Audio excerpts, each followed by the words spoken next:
Hopefully we got everyone back from getting their lunch. So Kevin, if you and your team want to introduce yourself and what your partner is and the problem statement, you can go ahead. Sure, absolutely. Thank you, Meghna. Next slide, please.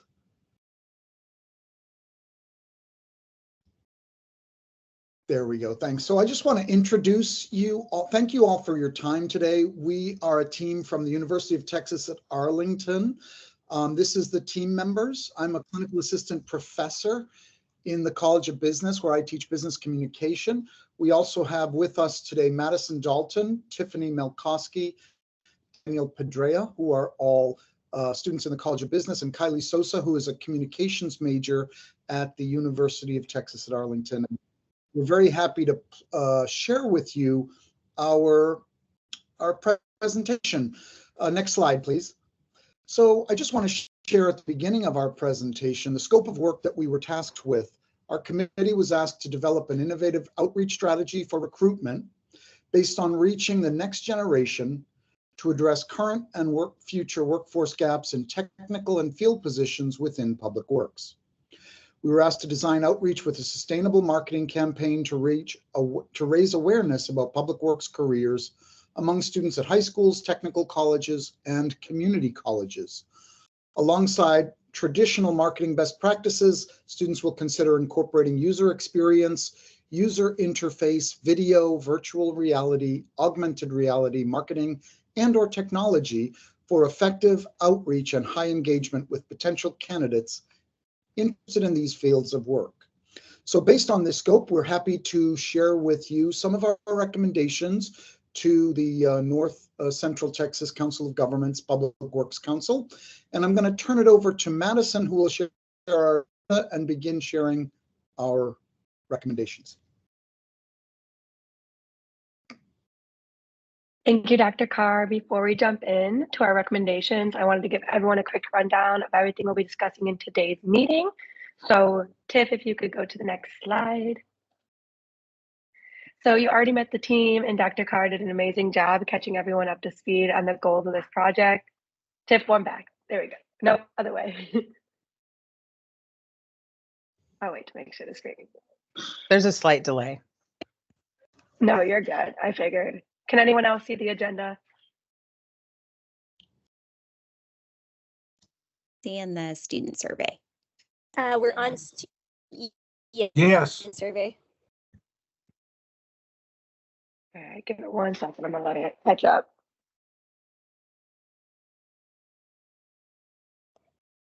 Maybe try resharing, like Xing out and resharing maybe.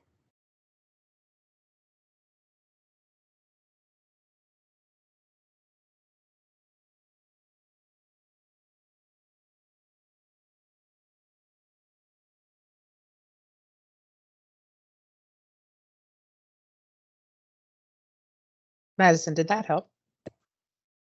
That's the sirens. Maybe I should get away from all these windows. I'm fine. This building's safe. I guess So I I'll still see just catch student y'all up. survey, by the way. I can catch y'all up on the agenda anyway. So Dr. Carr just caught us all up on the goals of the project. So what we have left is we're going to start with the recommendations. There we go. Sending out surveys to the high school students to collect more data. I'm so sorry if this is so loud. More data from the audience we're looking for. Then Tiffany will take it away. We're looking into what we recommend for the commercial campaign. And after that, we have a video that Kylie has prepared to show us all of the virtual reality we got on the capabilities we have for that. And then we will finish it up with a Q&A before we have our next slide. And then we're already on student survey.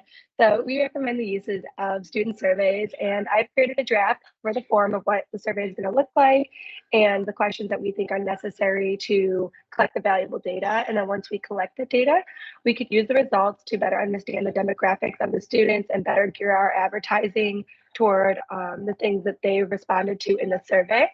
And then we could also analyze the trends of the survey. And then another great thing that would come from the survey would be knowing which platforms are the most engaged with our clientele, and then develop content that would be geared toward that audience.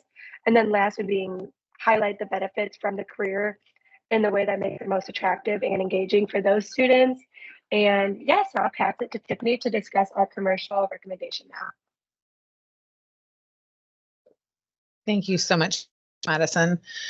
So we were asked to come up with a media marketing campaign that could be interchangeable. It could be customizable to each city, whether it be big or small. And what we came up with was kind of an overview, kind of a city skyline.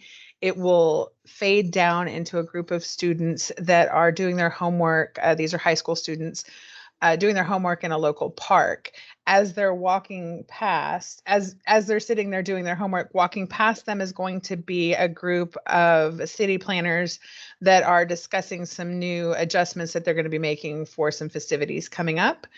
And then they're going to walk by and kind of wave to a group of gentlemen that are picking up trash and blowing leaves and doing other community works within the park. They will then turn and wave to a group of gentlemen that are driving garbage trucks for picking up garbage within the city.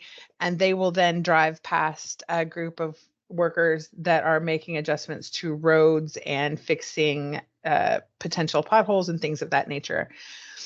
Then on the corner, as they're discussing, the city engineers are looking at what's going on and where they're going to be moving things and looking ahead to their planning, where a city bus will pass by. And that city bus is going to kind of meander around and it will pass the city water treatment plant. There'll be some guys out there and they'll just be kind of looking in the water with one of their supervisors. And it will kind of start to rain. And as it starts to rain, we'll pan down a little bit to the side and we'll see the stormwater management drainage going on. And on the side of the berm and the grass, we'll see another city worker that's mowing, trying to keep the grass short and manageable. And as they're going past, we will reset on that group of students, and one of them will walk over to the city workers that are planting, and he will pick up something that maybe blew away from them and he'll hand it to them and they will plant this cute little plant together, and it will pan back out and it will show him as an adult that is actually a city worker now. We chose this idea because any of these segments can be pulled or added based on whether the city has a public transit system, whether it has specific workers or separate parks and rec that can be taken out, different things that you may want to add that your city is unique for. This will be a customizable commercial that can be easily added to or taken away from, but we can provide this blueprint, so to speak, for the original. And so that is our recommendation for our ad campaign. And I'm going to pass it over to Kylie so she can talk about our virtual reality.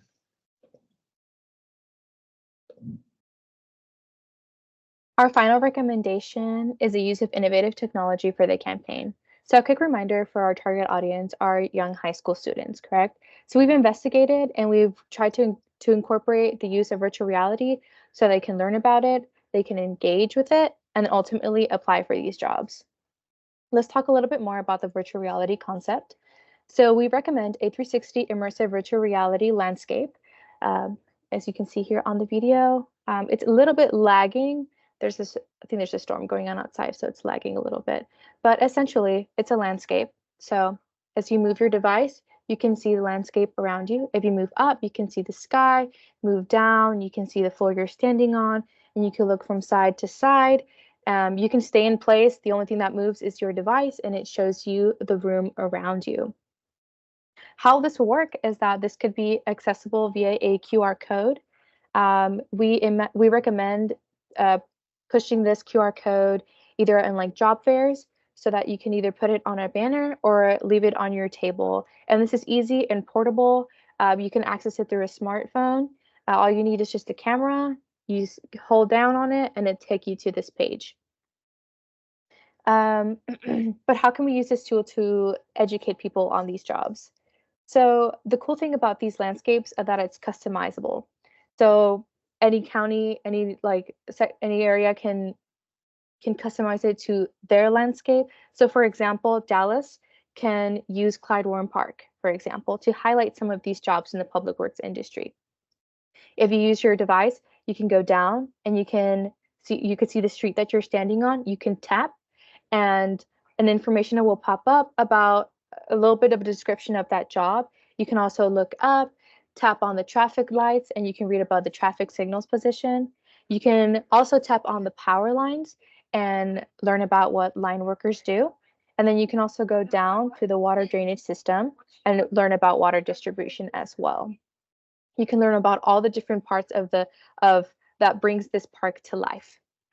This ultimately is engaging. It will keep them at the table. It'll keep them interested. It's an attention getter. It'll keep them. This would be like this along with the informational, and it will be more like approachable to them. It will be easy to understand, and ultimately, it's pretty fun. With the help of personnel working the table or outreach services, the application rates can increase. So in conclusion, we recommend the incorporation of virtual reality to promote the engagement of young audience, to educate them about the industry, and to ultimately push for an increase in applications. Now we would like to open the floor for any questions.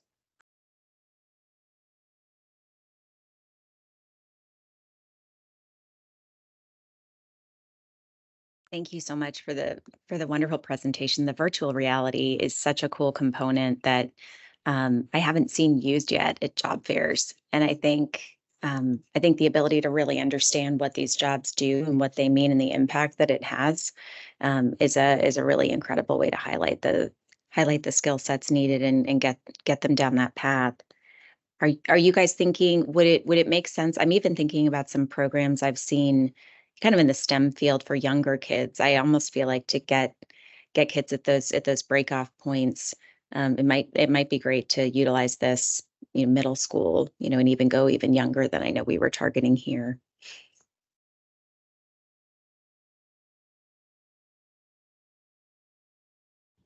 I think, Jen, to your question, I think this could certainly be customizable to younger students. We had read that the target demographic was high school or trade school students, but I think that certainly interesting kids younger in sort of the possibility of public works careers or the opportunities available.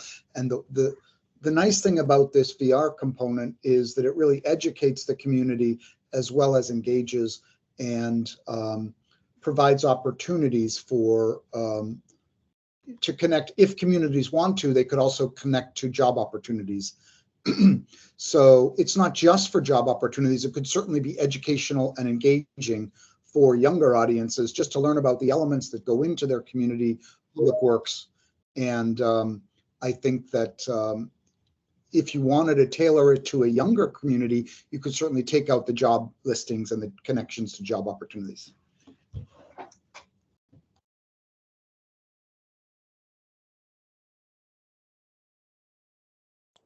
Thank you, Any guys. other questions? Sure.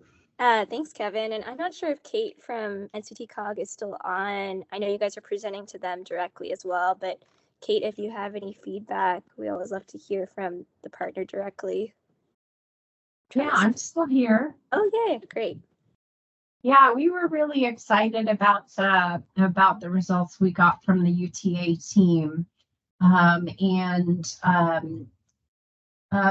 Our staff issued the survey to independent school districts, high schools that are members of NCT COG. And we had one independent school district, one high school call back pretty promptly and invite us to a career fair. So we'll be able to distribute the survey at the career fair. And I think we're thinking UTA students are going to be able to participate in that too. So that's a great opportunity for them to get information kind of from the horse's mouth from the high school students. So that's a great opportunity. And I know when they first presented and asked questions of our Public Works Council, the council was very engaged and very interested in what they're doing. So I look forward to the response they get in May when they present their results to the council. Amazing. Thank you so much for that feedback, Kate. And thank you, Kevin and team, for all the students for all your hard work. We're really excited for where this takes us next. So I think we'll move on to the next presentation unless there's any other questions or comments. Thanks, everyone. Appreciate the feedback, and thanks for the time. Thank you guys so much, I'm everybody. sorry for the sirens in the background. Not to worry. The weather, I don't know if it's weather for you too, but man, it's getting pouring wild yeah, down here. The COBA building is in lockdown right now. So we're all in random rooms and I have a bunch of high schoolers with me. Oh my gosh. All right, we'll be safe. Thank you, guys. Thank you. Thank you. So I think the next presentation will be by Kate and team for Inland Port Project. Kate, if you want to get the students to share their screen. And Tiffany, if you wouldn't mind. Yeah, perfect. I see Juana. Yes, we can see your screen, Juana. Awesome. So I'll just introduce ourselves and hand over to Juana so that they can present their work. So hello, everyone. My name is Kate Hyun. I am an associate professor at UT Arlington in the Civil Engineering Department. So this project, we have 3 team members in the Civil Engineering Department, Sharaful, Juana, and Troy. They're all here showing their face. We are all working together in this project, and our sponsor is Inland Port Authority with Laura. Laura's here too. So I'll hand over to Troy. Hi, everyone. This is Troy. So I'm going to talk about the scope of our project. So at first, the scope of our project is to collect and characterize the jobs data, the public transportation options data that is available within the southern Dallas County Inland Port area, along with some population data. And then using this data, our aim is to develop an interactive map that will showcase the job that can be accessed using the public transportation option within this area. Next slide, please. So here in the map, you can see the boundary of Inland Port, which is a non-profit membership organization. They provide transportation solution that is designed to connect the workers and businesses for this area. Next slide, please. So here I'm gonna talk about this, show this job opportunities map. So here in the map, this area is divided into some smaller area. We call it block. The meaning of this map is the darker the color is, the more jobs exist within that smaller area that is block. So this is showing this job opportunities within this area. Next slide, please. And in here, we have also gathered some demographic information like population, age, and education. Here I'm showing the labor force in the Inland Port area. So similar to the last map, this also means the darker the color is, the more labor force population live within that smaller block area. So from here on, Juana will pick up and talk about the transportation and job access. Juana, over to you. Thank you. Thank you, Troy. So for this project, we use 2 transportation services for Inland Port. The first one, the on-demand micro transit GoLink serving the Inland Port area. And the second is the Dallas area rapid transit services, specifically focusing on the light rail blue line and the 9 bus routes that go to the Inland Port area as shown in the map. To develop the access map, we calculated the travel time for GoLink and the travel time for DART to get the total travel time estimation that was used in our job access interactive map. In addition, we added information on the workforce demographics. So for the total travel time estimations, we added the GoLink travel time, the DART's wait time, and the DART's travel time. And in addition, we added a walk time buffer to the map. To calculate the GoLink travel time, we took the distance of a station to the center of the blocks within the Inland Port boundary using a 30 miles per hour speed limit. Here in the map, we show an example using the UNT station. So the light blue blocks are within 5 minutes, and as the blocks get darker blue, the time traveled increases to up to 32 minutes. For the transit wait time, we use the trip records to calculate the estimated headway of the Blue Line and the bus services. And then using the AM peak hour, we calculated the estimated average wait time, dividing the estimated headway by 2. For the dark travel time, we created travel time matrices for the Blue Line and each of the bus services. To give an example of the matrix, if I take UNT Dallas Station and go to Pro Arts District, it would take me approximately 35 minutes to get there. For our walking buffer, to calculate the distance of the buffer, we used a walking speed of 4.5 feet per second, only considering the working age adults. So for our 5-minute buffer, we used 0.26 miles. And for our 10-minute buffer, we used 0.51 miles from the stop. Now I'll let Ashraful take control so he can talk about the interactive map. Thank you, Juana. So now I'll be talking about the interactive maps. I believe you can see my screen. So this is a shareable link.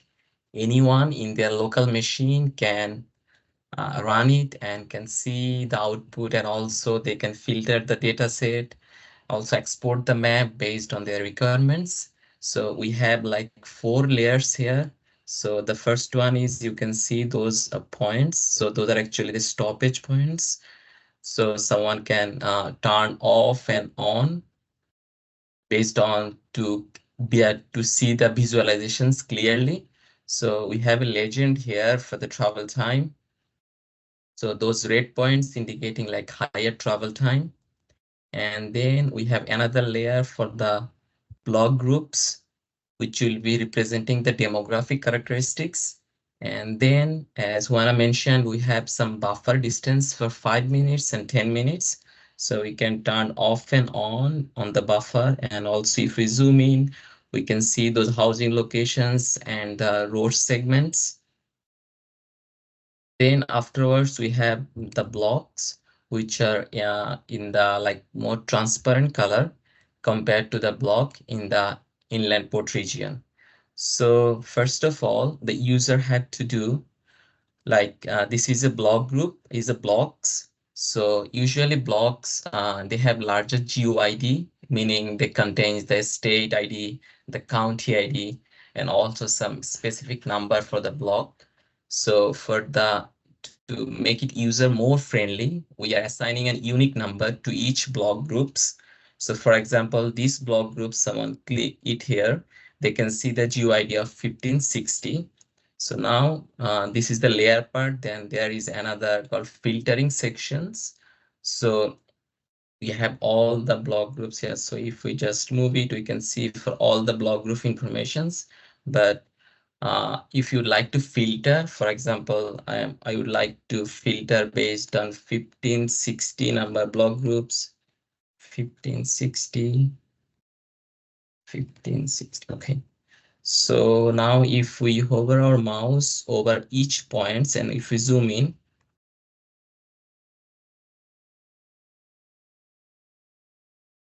so like for example, this point, so this represents a integer GUID for 1560 and the stop ID is 13,810. So it has the going travel time of 15 minutes and the dart travel time of 12 minutes. And in total, the travel time is 27 minutes. And interestingly, if like, for example, now we change the GUID, for example, this GUID like 617.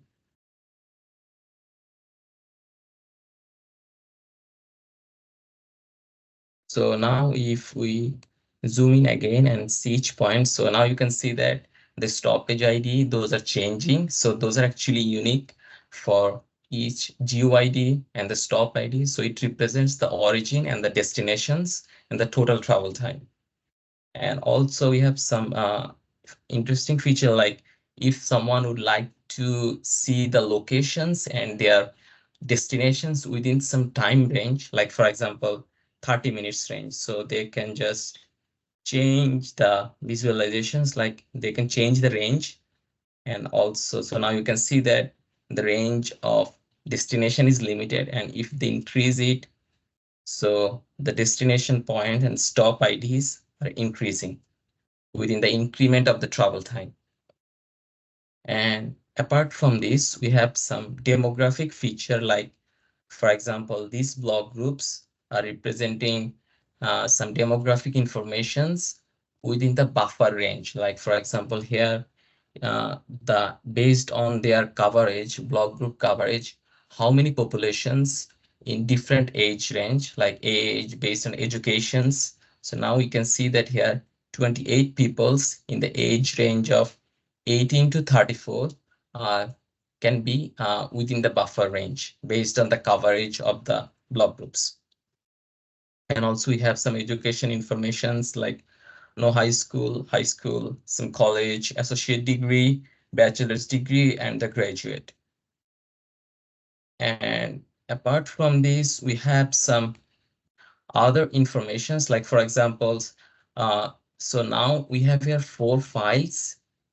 And so user can have some more freedom, like you can see that for the block groups, we are representing only a couple of informations. But if user would like to see some more informations about their specific GUID, they can also see that. And also for the buffer distance, we are showing only the goaling travel time, the dart travel time, and the total travel time. But we have some more information, like the which route they are using, and like, so we are their origin locations from their home to the first stoppage and then to the next stoppage. So we can also capture those information here if someone would like to see more clearly. And one of the drawback is like, so these demographics, like within how much time, how many demographics or how many peoples in each category are there. We are not, this map cannot provide this because it's a special context, like one to many join. So we'll be providing an Excel file, like therefore someone can see if they are locating in some block groups, they are intercepting stations, and for them, based on that, someone can filter and they can find out the total demographic informations. So they will have to do some manual work for this case. And afterwards, finally, we have, if someone would like to change the visualizations, there are some options for like these white backgrounds and dark no level backgrounds. And there are options for exporting it as an image, and also export the data, like all the data set, and also the unfiltered data set and the filtered data set as well.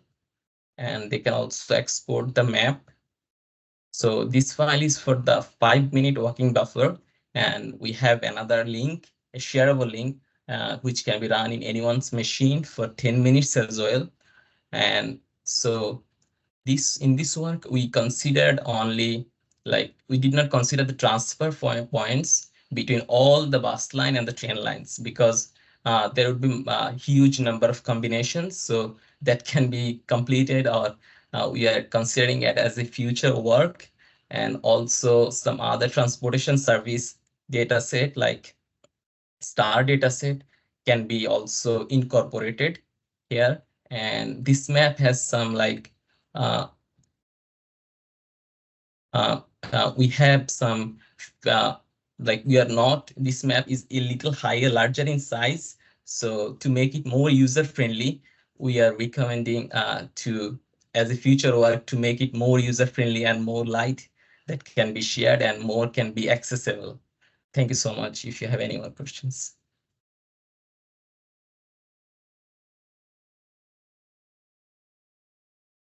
Lucius, I see your hands raised. Yes, the census date on the census block. What year was that? Was that the 2020 block that y'all were using? Sure. Chloe, can you give insights on that? Yeah. Can you hear me now? Can you hear me? Hello. Yeah. Yes. I had a I'm question about the census block that y'all use. What year was that?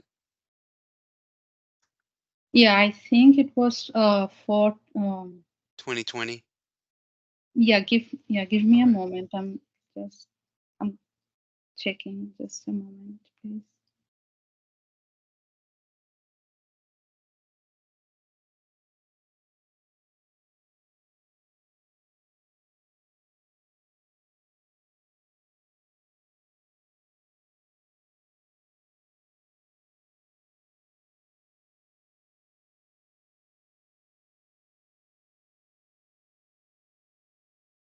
Hi, so it's the 5-year estimate from 2018 to 22. Okay. Thank you. Yeah. Thank you.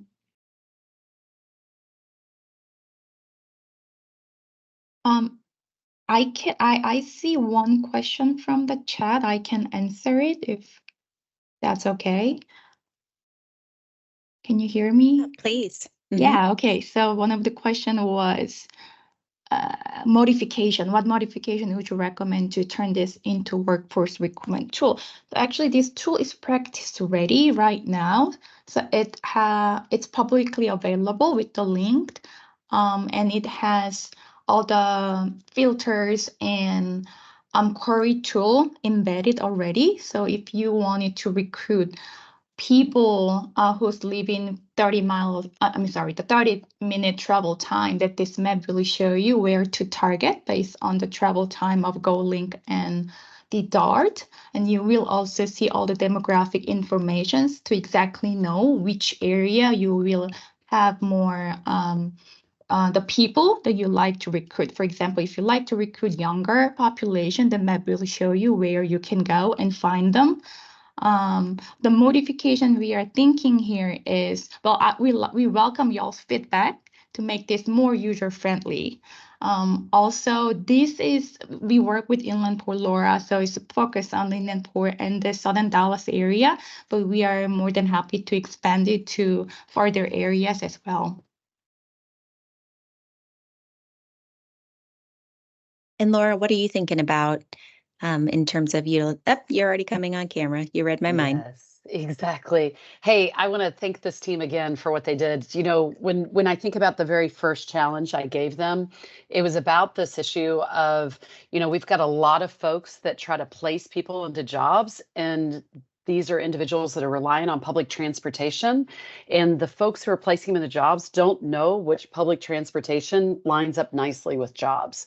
And so that's really the challenge that we had, was how do you match them up? So I had people asking me about, how do I get from East Dallas to West Dallas?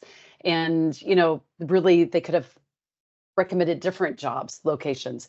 So I think this very much should be used as a workforce recruitment tool. I think one of the challenges we did find, and they gave me so many more opportunities with this. I think the one thing still kind of a little bit tricky is, how do you put all the jobs into a database, right? So, but what I would love to see is maybe Workforce Solutions, they have their database of jobs. And so therefore, if they've got their database of jobs, then they could overlay it and have this hit up against that database. Because right now it's really, really tough.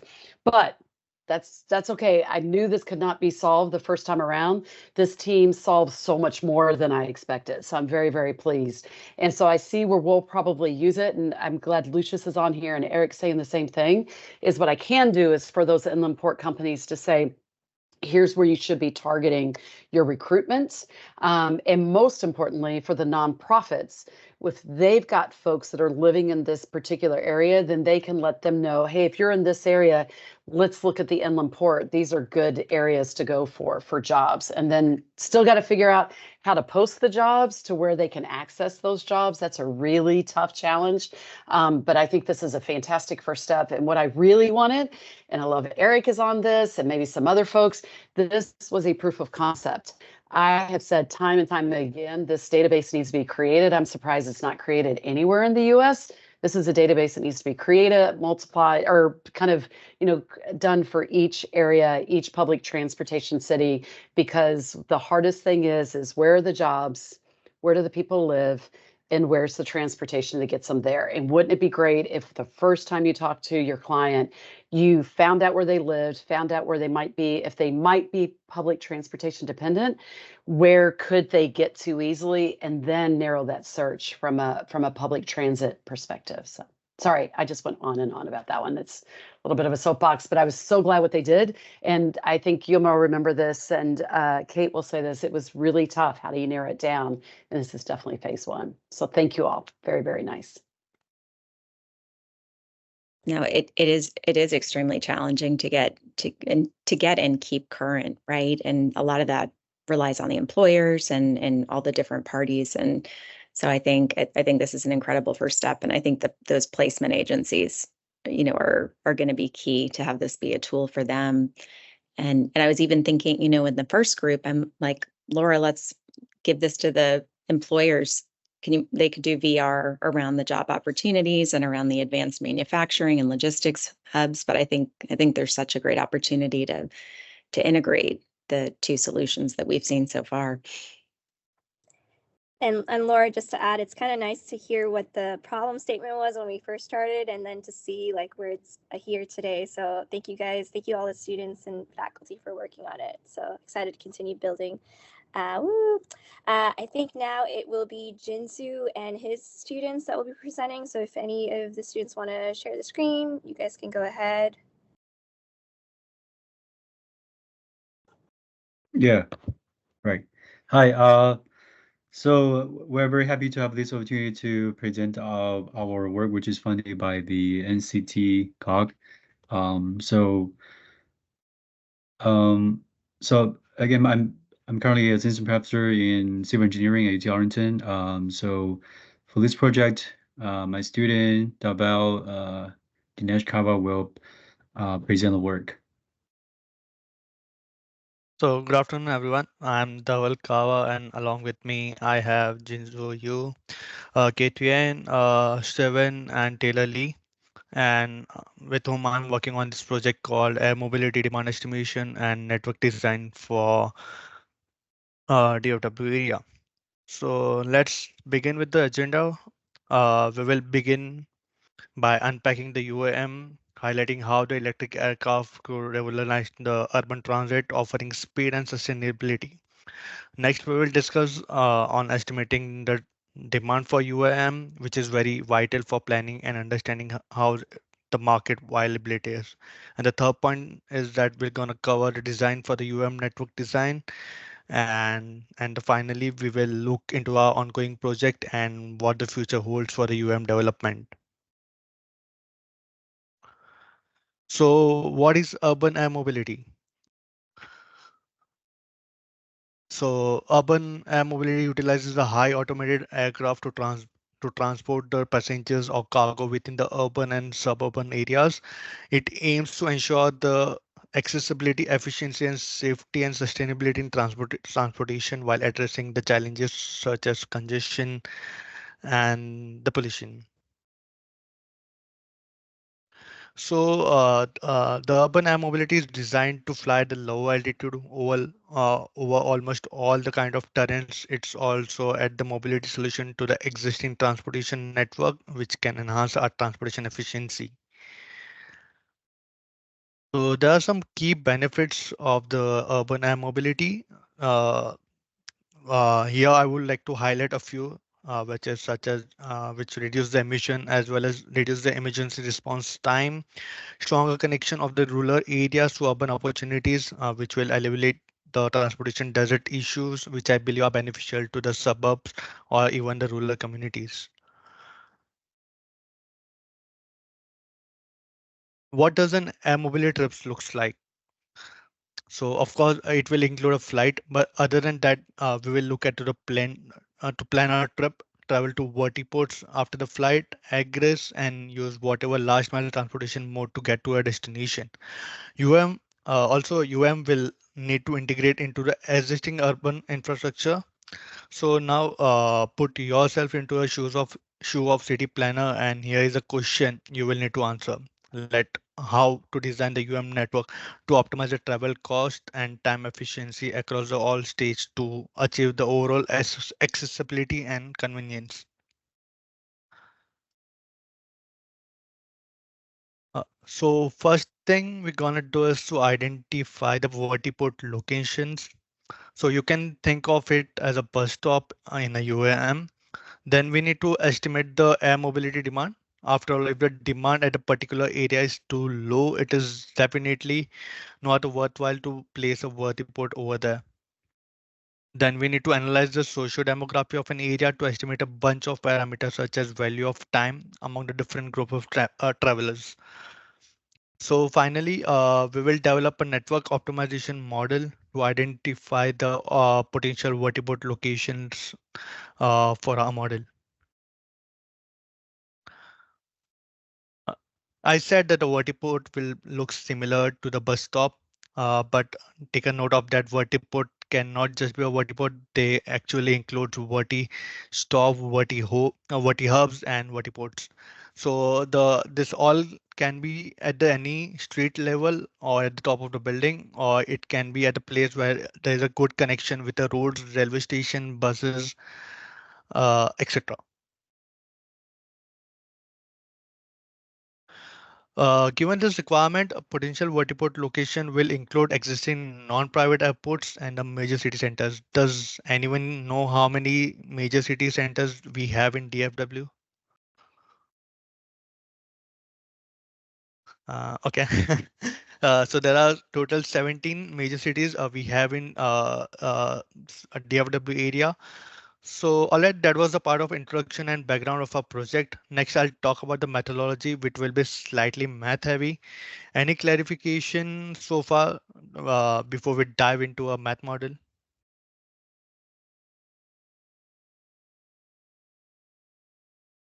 Okay, so how we can model this UM network design problem? First, we need to identify the decision we need to make, which is locations. And also, 1 minute. Okay.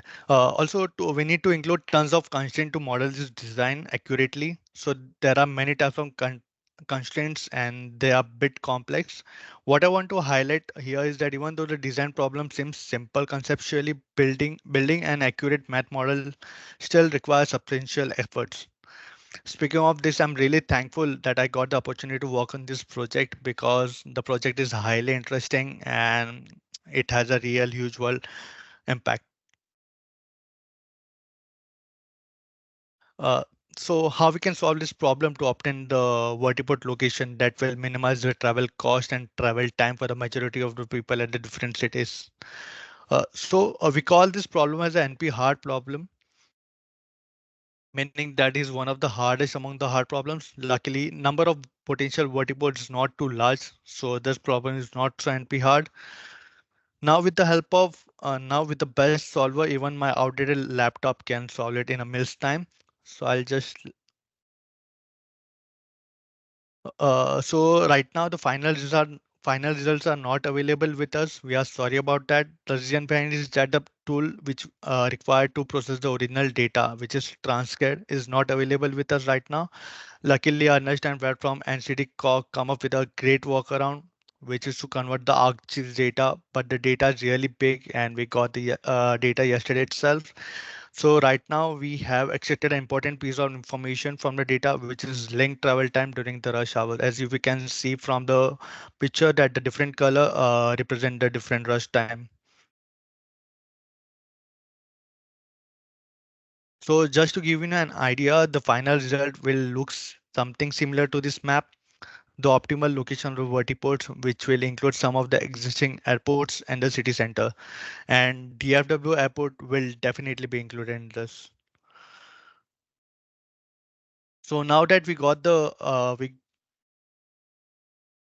Yeah. So now that we got a converted data converted, we will obtain the final result as soon as possible. The first thing we need to do is to get more accurate estimate of the UAM demand using the trip data, which will include trip purpose, trip time, and so on.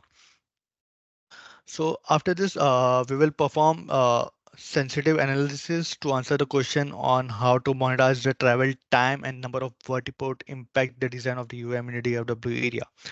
Basically, digging into this factor, we can make the smarter decisions and make the whole things work better. And lastly, I want to thank NCT COG and North Texas Innovation Alliances and the UTA. Thank you so much. This is so fascinating. Thank you guys so much. And looking at the equations, I'm like, man, it's been a long time since I've done advanced math. So I'm so glad that you guys, these smarter folks can tackle this. But I think there's so much here. I mean, one question I had is because I know looking at passenger travel and goods travel are obviously two very different use cases. Was there any initial thinking in your research on approaches that would be distinct to goods versus humans? Yeah, thank you for this question. So initially, I think right now we only consider transporting people rather than the goods because the data we have is actually a sample of the travel time, travel distance, also the purpose for people rather than the for commodities. So I think with that data, the best we can do is to optimize the travel costs or minimize the travel costs for people, across the different major cities. Right. I guess but I can tell that for the commodities, that's going to be an entirely different story. Mm-hmm. Yeah, but I think it's a great idea to consider both.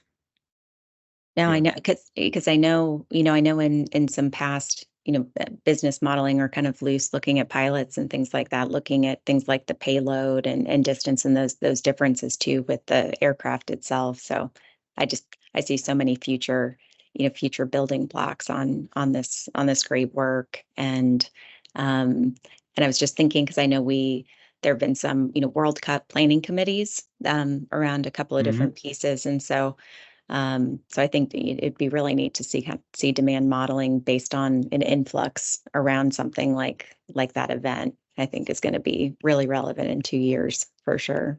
I'm throwing out ideas for more semesters.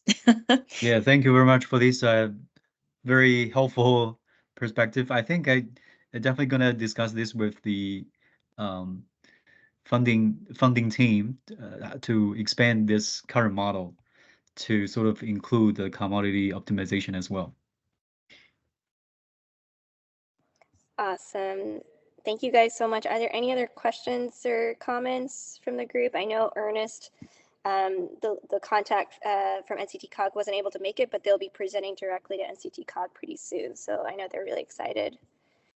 And I also wanted to shout out in the messages, if the students are looking, Connor already posted a job potentially. So we're getting some great feedback from partners. So thank you, Connor, for that. And I think we have our last presentation, which will be Stephen and his team of students. I do want to just kind of give layout as we end our last presentation. Jen will provide an update for Barcelona. And as time permits, we're going to do some matchmaking for a few minutes to end the meeting. So Stephen, I will hand it off to you and your team.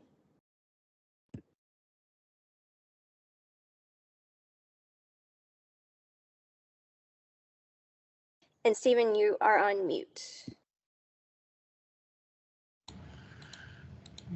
My bright shining face, and I'm not on the right slide.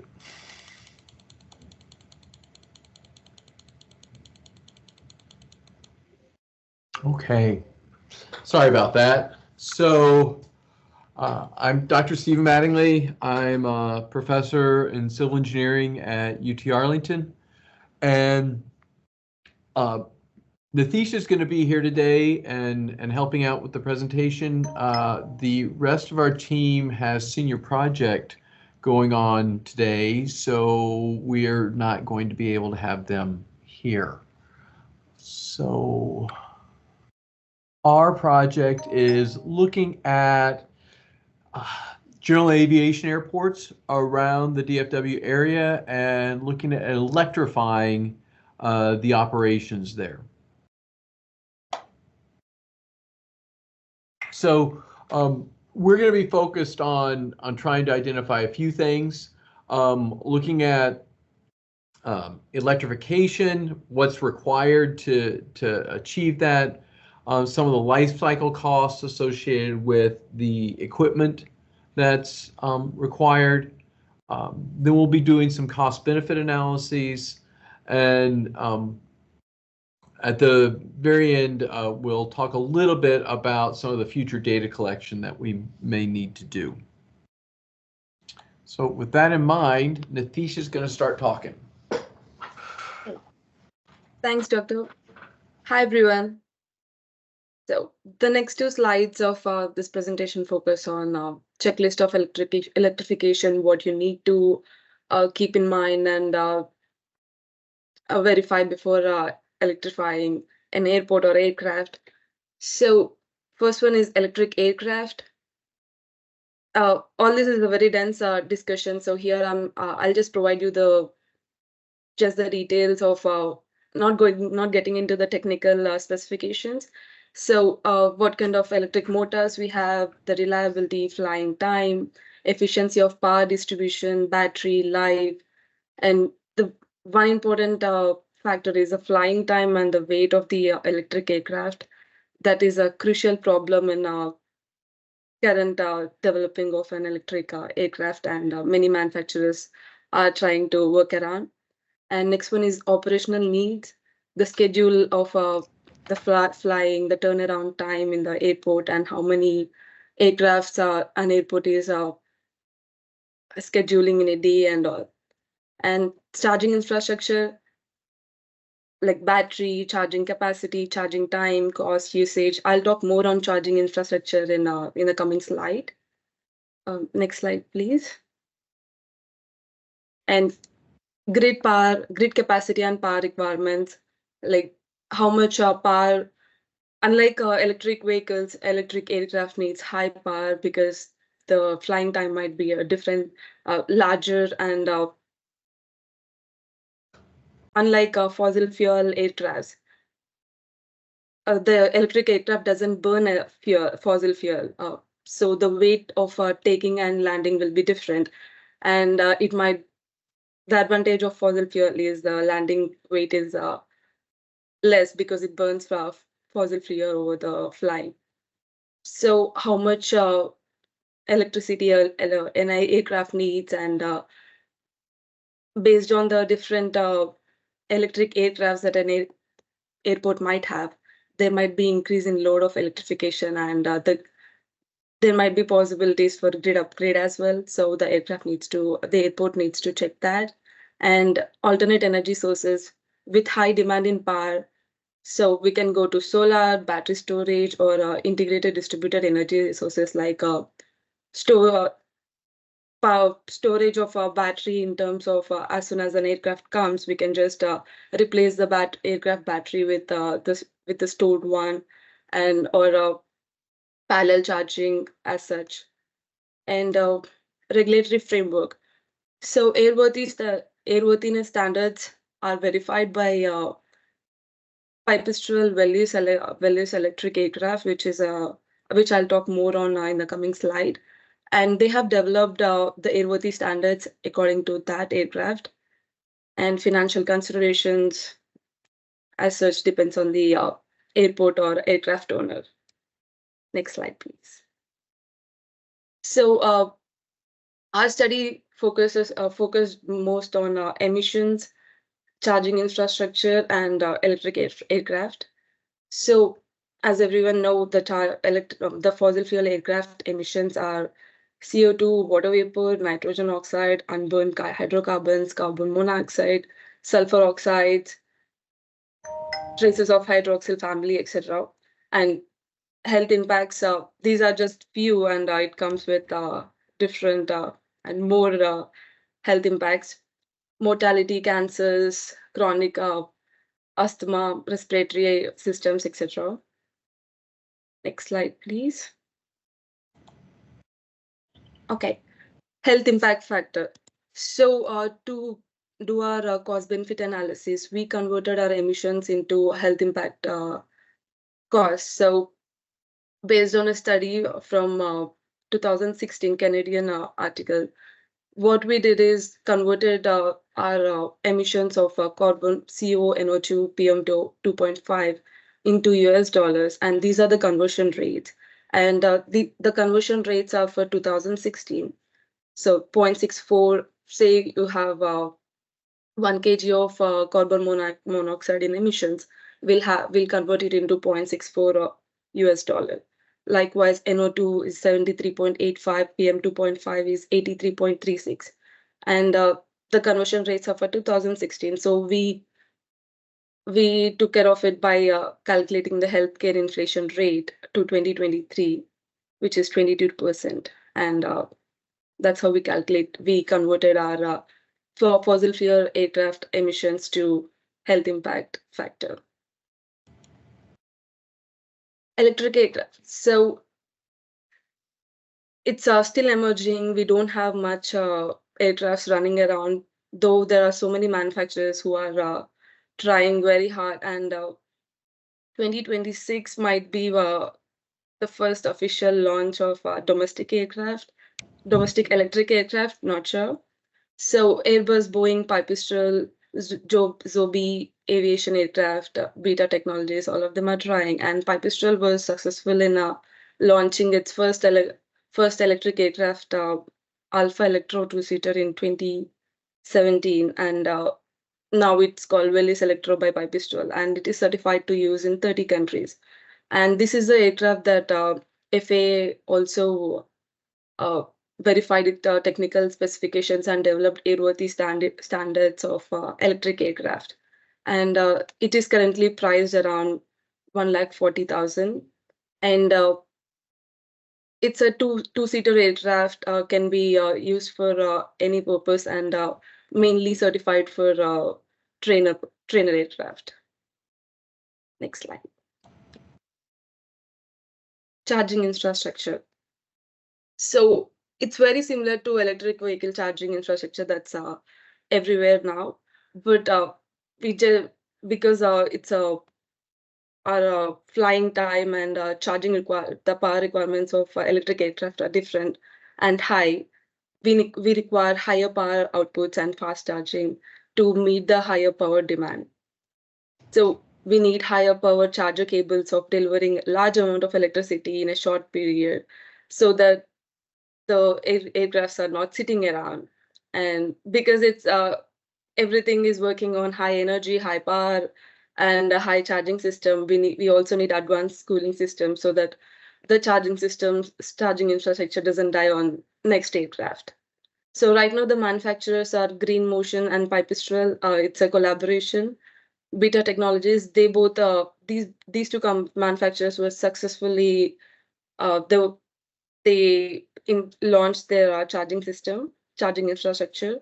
And Beta Technology, they installed the charging infrastructure in 42 airports across US. ChargePoint, Boeing and Siemens are the other manufacturers. And I will pass it on to Dr. Mattingly to discuss our results further. Okay, so the rest of the presentation is focused around the benefit cost analysis. So for our benefits, we're looking at the emissions. Maintenance costs we're not so certain about, so that's not included in our current calculations, but those are potential benefits that could be associated with an electric aircraft. We also have the reduction in fossil fuel costs. On the negative side, for the costs, we've got the new electricity costs for recharging, we've got the infrastructure investments, and we have the electric aircraft cost itself. And so for all the analysis, we've annualized the benefits and costs for comparison. So what we've done is we've created a variety of scenarios, and these scenarios are focused on the fleets present at the different airports. NCT COG provided us with the distributions of the fleets for each of the flight schools. And we've used that distribution for the flight schools with a huge assumption that that's going to represent the aircraft at that airport. We know that's not accurate, but this is a short-term project, and in order for us to have more detailed analysis, we'd have to go out there and do a fleet inventory, and we'd be doing fleet inventories at every single airport in the DFW area, which would be a very time-consuming process. So that's not what's happened in this project. We're making an assumption just on the flight schools and using that distribution of aircraft in the flight schools also to represent the distribution of operations at each airport. And so when we have different emissions levels from different aircraft, they're going to be represented by the aircraft that are in the flight schools. So in the first set of scenarios, we're assuming that the only planes that need convert are flight school aircraft, because they're going to represent a large proportion of the operations taking place at general aviation airports. We also have the case where the entire fleet would need to convert to electric, and so there's going to be different fleet costs associated with those two different scenarios. In each case, we're looking at basing our electric recharging equipment on meeting the operational needs at either all operations, 50%, 25%, etc. And so we're varying the investments for the airport based on how many operations we think will be electric. Okay, so lots of information on this slide, but what this does is it's showing the flight school case where we're only converting the flight school fleets, and we're looking at that for a variety of different electrifications. So the key thing for us to look at is, as we approach the 10% of total operations at the airport being electrified, we're still largely seeing positive benefit cost ratios above 1. We do have a couple of exceptions there with Aero Country and Sycamore Strip, but overall we're seeing that there's the potential for benefit cost opportunities to reduce emissions and provide a positive benefit if we're just replacing the flight school fleets. When we're moving to the entire airport, obviously our fleet costs go up dramatically in that case, and under those circumstances, we are needing to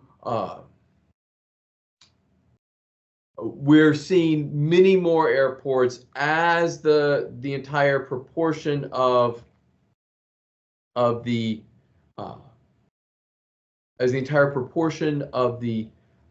operations reduces and that are electric, we're seeing more and more become less viable from a benefit cost perspective.